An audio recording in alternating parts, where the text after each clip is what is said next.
गुरुर्ब्रह्मा गुरुर्विष्णु गुरुर्देवो महेश्वरः गुरुर्साक्षात् परब्रह्म तस्मै श्री गुरुवे नमः। ओम गजाननं भूतगणादिसेवितं कपितजम्बुफलचारुभक्षणं उमासुतं शोकविनाशकारिकं नमामि विघ्नेश्वरपादपङ्कजं। सच्चिदानन्दरूपाय विश्वोत्पत्त्यादिहेतवे तापत्रे विनाशाय श्रीकृष्णाय वयं नमः। आज हम आपको श्रीमद्भागवत महापुराण के 10वें स्कंद 31वां अध्याय श्री कृष्ण के विरह में गोपियों की दशा कैसी है इसके बारे में सुनाएंगे। सो आप सभी मन को एकाग्र करते हुए शांति पूर्वक इस कथा को श्रवण करेंगे और अपने हृदय की विरह को दुख को मिटाएंगे। श्री सुखदेव जी कहते, परीक्षित, भगवान सहसा अंतर्ध्यान हो गए। उन्होंने देखा कि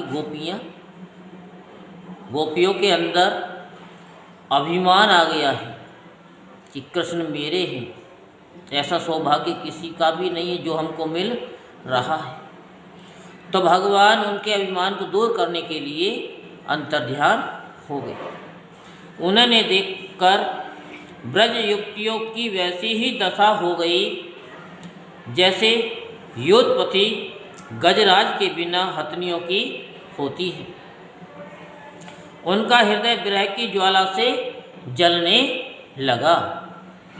भगवान श्री कृष्ण की मदोन्मत्त गजराज की सी चाल, प्रेम भरी मुस्कान, विलास भरी चितवन, मनोरम प्रेमालाप, भिन्न भिन्न प्रकार की लीलाओं तथा श्रृंगार रस की भाव भंगियों ने उनके चित्त को चुरा लिया था। वे प्रेम की मतवाली गोपियाँ श्री कृष्ण में हो गई और फिर श्री कृष्ण की विचित्र चेष्टाओं का अनुकरण करने लगीं। अपने प्रियतम श्री कृष्ण के चाल ढाल, हास विलास और चितवन बोलन आदि में श्री कृष्ण की प्यारी गोपियाँ उनके समान ही बन गईं। उनके शरीर में भी वही गतिमति, वही भाव भंगी उतर आया। वे अपने को सर्वदा भूलकर श्री कृष्ण स्वरूप हो गई और उन्हीं के लीला विलास का अनुकरण करती हुई मैं कृष्ण हूँ, मैं कृष्ण ही हूँ, मैं कृष्ण ही हूँ, इस प्रकार कहने लगी।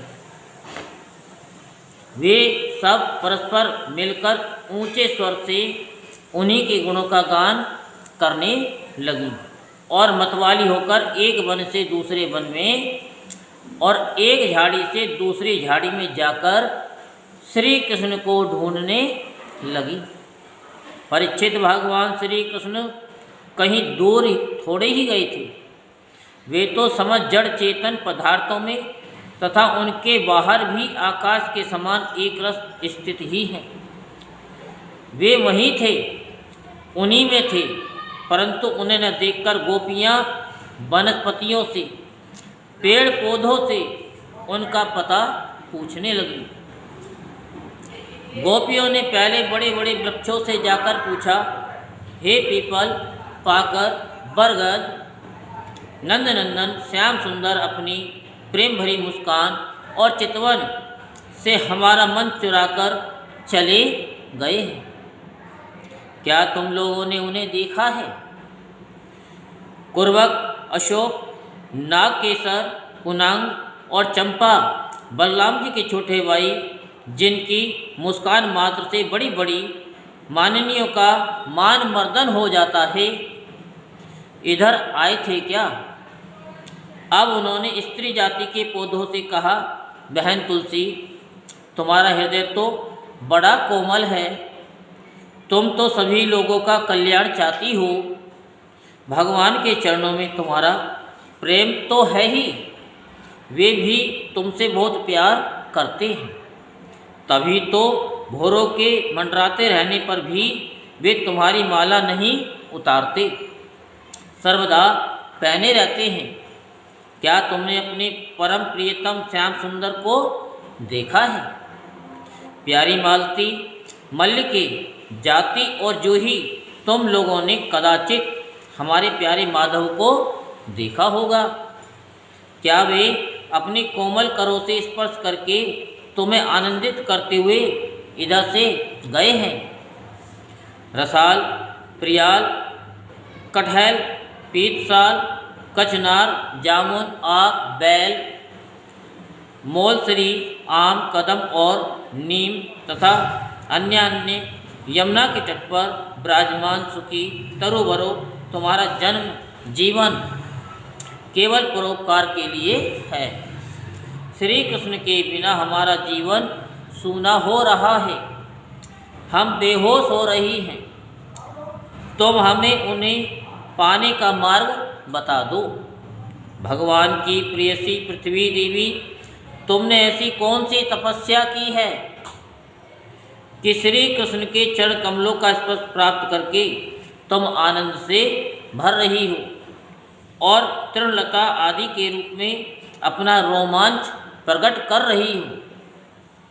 तुम्हारा ये उल्लास विलास श्री कृष्ण के चरण स्पर्श के कारण है अथवा वामनावतार में विश्वरूप धारण करके उन्होंने तुम्हें जो नापा था उसके कारण ही? कहीं उनसे भी पहले बरहा भगवान के अंग संग के कारण तो तुम्हारी ये दशा नहीं हो रही है? अरे सखी हरनियो, हमारे श्याम सुंदर के अंग संग से सुषमा सौंदर्य की धारा बहती रहती है, वे कहीं अपनी प्राण प्रिया के साथ तुम्हारे नैनों को परमानंद का दान करते हुए इधर ही तो नहीं गए हैं? देखो देखो, यहाँ कुलपति श्री कृष्ण की कुल कली की माला की मनोहर गंध आ रही है, जो उनकी परम प्रेयसी के अंग संग से लगे हुए कुछ कुम से अनुरंजित रहती है। तरुवरों, उनकी मालाओं की तुलसी में ऐसी सुगंध है कि उसकी गंध के लोभी मत वाले भोरे प्रत्यक्ष क्षण उस पर मंडराते रहते हैं। उनके एक हाथ में लीला कमल होगा और दूसरा हाथ अपनी प्रेयसी के कंधे पर रखे होंगे। हमारे प्यारे श्याम सुंदर इधर से विचरते हुए अवश्य गए होंगे। जान पड़ता है तुम लोग उन्हें प्रणाम करने के लिए ही झुके हो, परंतु उन्होंने अपनी प्रेम भरी चितवन से भी तुम्हारी वंदना का अभिनंदन किया है या नहीं? अरे सखी, इन लताओं से पूछो, ये अपने पति वृक्षों को भुज पास में बांधकर आलिंगन किए हुए हैं, इसमें क्या हुआ? इनके शरीर में जो पुलक है, रोमांच है, वह तो भगवान के नखों के स्पर्श से ही है। अहो, इनका कैसा सौभाग्य है। परीक्षित, इस प्रकार मत वाली गोपियाँ प्रलाप करती हुई भगवान श्री कृष्ण को ढूंढते ढूंढते कातर हो रही थीं। अब और भी गाढ़ आवेश हो जाने के कारण वे भगवान में होकर भगवान की विभिन्न लीलाओं का अनुकरण करने लगी। एक पूतना बन गई तो दूसरी कृष्ण बनकर उसका स्तन पीने लगी, कोई छकड़ा बन गई तो किसी ने बाल कृष्ण बनकर रोते हुए उसे पैरों की ठोकर मारकर उलट दिया, कोई सखी बाल कृष्ण बनकर के बैठ गई तो कोई तृणावृत दैत्य का रूप धारण करके उसे हर ले गई। कोई गोपी पाँव घसीट घसीट कर घुटनों के बल बकैयाँ चलने लगी और उस समय उसके पाजे रुंझुन रुंझुन बोलने लगे। एक बनी कृष्ण तो दूसरी बनी बलराम, और बहुत सी गोपियाँ ग्वाल वालों के रूप में हो गईं। एक गोपी बन गई वत्सासुर, तो दूसरी बनी बकासुर। तब तो गोपियों ने अलग अलग श्री कृष्ण बनकर वत्सासुर और बकासुर बनी हुई गोपियों को मारने की लीला की। जैसे श्री कृष्ण वन में करते थे वैसे ही एक गोपी बांसुरी बजा बजा कर दूर गए हुए पशुओं को बुलाने का खेल खेलने लगी। तब दूसरी गोपियाँ वाह वाह करके उसकी प्रशंसा करने लगी। एक गोपी अपने को श्री कृष्ण समझकर दूसरी सखी के गले में बाँह डालकर चलती और गोपियों से कहने लगी, मित्रों, मैं श्री कृष्ण हूँ, तुम लोग मेरी ये मनोहर चाल देखो। कोई गोपी श्री कृष्ण बनकर कहती, अरे ब्रजवासियों, तुम आंधी पानी से मत डरो, मैंने उससे बचने का उपाय निकाल लिया है।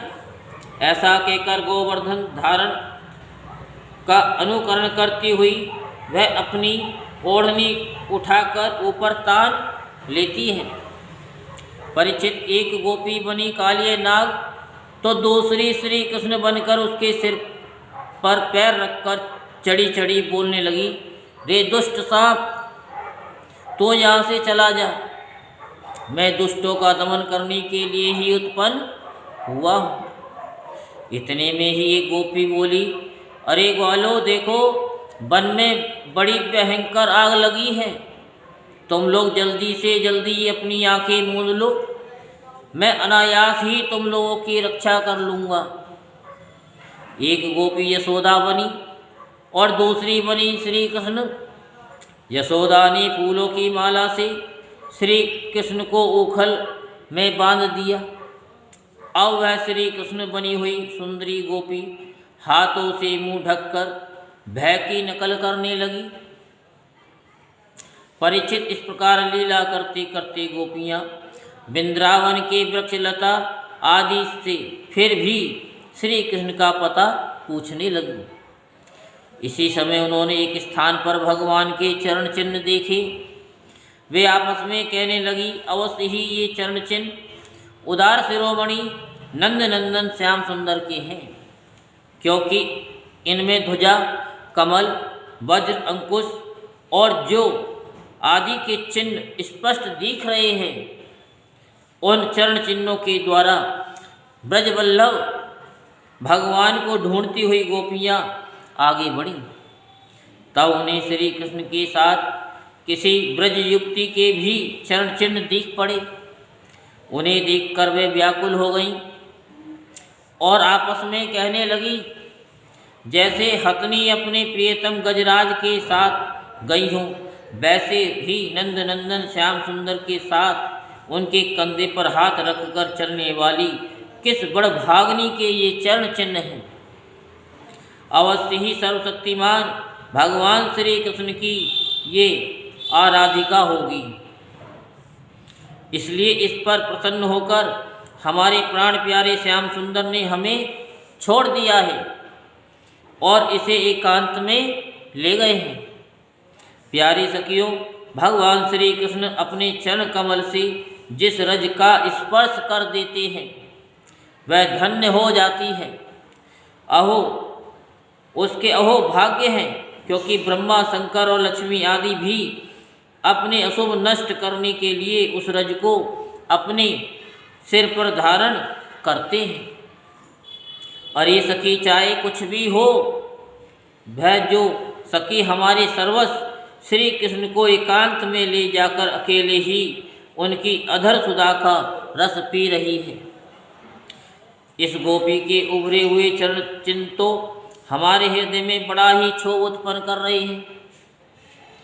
यहाँ उस गोपी के पैर नहीं दिखाई देते, मालूम होता है यहाँ प्यारे श्याम सुंदर ने देखा होगा कि मेरी प्रेयसी के सुकुमार चरण कमलों में घास की नोक गड़ती होगी, इसलिए उन्होंने उसे अपने कंधे पर चढ़ा लिया होगा। सखियों यहाँ देखो, प्यारे श्री कृष्ण के चरण चिन्ह अधिक गहरे बालू में धसे हुए हैं। इससे सूचित होता है कि यहाँ वे किसी भारी वस्तु को उठाकर चले हैं। उसी के बोझ से उनके पैर जमीन में धस गए हैं। हो ना हो यह उस कामी ने अपनी प्रियतमा को अवश्य कंधे पर चढ़ाया होगा। देखो देखो, ये परम प्रेमी ब्रजवल्लभ ने फूल चुनने के लिए अपनी प्रेयसी को नीचे उतार दिया है और यहाँ परम प्रियतम श्री कृष्ण ने अपनी प्रेयसी के लिए फूल चुने हैं। उचक उचक कर फूल तोड़ने के कारण यहाँ उनके पंजे तो धरती में गड़े हुए हैं और एड़ी का पता ही नहीं है। परम प्रेमी श्री कृष्ण ने कामी पुरुष के समान यहाँ अपनी प्रेयसी के केश संवारे हैं। देखो, अपने चुने हुए फूलों को प्रेयसी की चोटी में गूंथने के लिए वे यहाँ अवश्य ही बैठे रहे होंगे। परीक्षित, भगवान श्री कृष्ण आत्मा राम है। वे अपने आप में ही संतुष्ट और पूर्ण हैं। जब वे अखंड है, उनमें दूसरा कोई है ही नहीं, तब उनमें काम की कल्पना कैसे हो सकती है।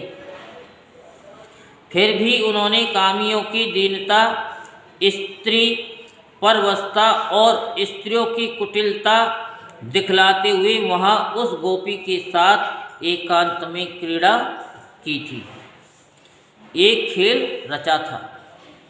इस प्रकार गोपियाँ मतवाली सी होकर अपनी सुध बुध खोकर एक दूसरे को भगवान श्री कृष्ण के चरण चिन्ह दिखलाती हुई वन वन में भटक रही थी। इधर भगवान श्री कृष्ण दूसरी गोपियों को वन में छोड़कर जिस भाग्यवती गोपी को एकांत में ले गए थे, उसने समझा कि मैं ही समस्त गोपियों में श्रेष्ठ हूँ। इसलिए तो हमारे प्यारे श्री कृष्ण दूसरी गोपियों को छोड़कर जो इतना चाहती हैं, केवल मेरा ही मान करते हैं, मुझे ही आदर दे रहे हैं। भगवान श्री कृष्ण ब्रह्मा और शंकर के भी शासक हैं। वह गोपी वन में जाकर अपने प्रेम और सौभाग्य के मद से मतवाली हो गई और उन्हीं श्री कृष्ण से कहने लगी, प्यारे, मुझसे अब तो और नहीं चला जाता। मेरे सुकुमार पाँव थक गए हैं। अब तुम जहाँ चलना चाहो मुझे अपने कंधे पर चढ़ा करके ले चलो। अपनी प्रियतमा की ये बात सुनकर श्याम सुंदर ने कहा, अच्छा प्यारी, तुम अब मेरे कंधे पर चढ़ लो। ये सुनकर वह गोपी जो ही उनके कंधे पर चढ़ने चली तो ही श्री कृष्ण अंतर्ध्यान हो गई और वह सौभाग्यवती गोपी रोने पछताने लगी। हा नाथ, हा रमण, हा श्रेष्ठ, हा महाभुज, तुम कहाँ हो, कहाँ हो? मेरे सखा, मैं तुम्हारी दीनहीन दासी हूँ। शीघ्र ही मुझे अपने सानिध्य का अनुभव कराओ, मुझे दर्शन दो। परीक्षित, गोपियाँ भगवान के चरण चिन्हों के सहारे उनके जाने का मार्ग ढूंढती ढूंढती वहाँ जा पहुँची। थोड़ी दूर से ही उन्होंने देखा कि उनकी सखी अपने प्रियतम के वियोग से दुखी होकर अचेत हो गई है। जब उन्होंने उसे जगाया, उसने भगवान श्री कृष्ण से उसे जो प्यार और सम्मान प्राप्त हुआ था वह उनको सुनाया। उसने ये भी कहा कि मैंने कुटिलतावश उनका अपमान किया है, इसी से वे अंतर्ध्यान हो गए हैं। उसकी बात सुनकर गोपियों के आश्चर्य की सीमा न रही। इसके बाद वन में जहाँ तक चंद्रदेव की चांदनी छिटक रही, वहाँ तक वे उन्हें ढूंढती हुई गई। परंतु जब उन्होंने देखा कि आगे घना अंधकार है, घोर जंगल है, हम ढूंढती जाएंगी तो श्री कृष्ण और भी उसके अंदर घुस जाएंगे, तब वे उधर से लौट आईं। परीक्षित, गोपियों का मन श्री कृष्ण में हो गया था। उनकी वाणी से कृष्ण चर्चा के अतिरिक्त और कोई बात नहीं निकलती थी। उनके शरीर से केवल श्री कृष्ण के लिए और केवल श्री कृष्ण की चेष्टा ही हो रही थी। कहाँ तक कहूँ, उनका रोम रोम, उनकी आत्मा श्री कृष्ण में हो रही थी। वे केवल उनके गुणों और लीलाओं का ही गान कर रही थी और उनमें इतनी तन्मय हो रही थी कि उन्हें अपने शरीर की भी सुध नहीं थी।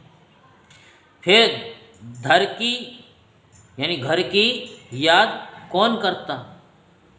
गोपियों का रोम रोम इस बात की प्रतीक्षा और आकांक्षा कर रहा था कि जल्दी से जल्दी श्री कृष्ण आए।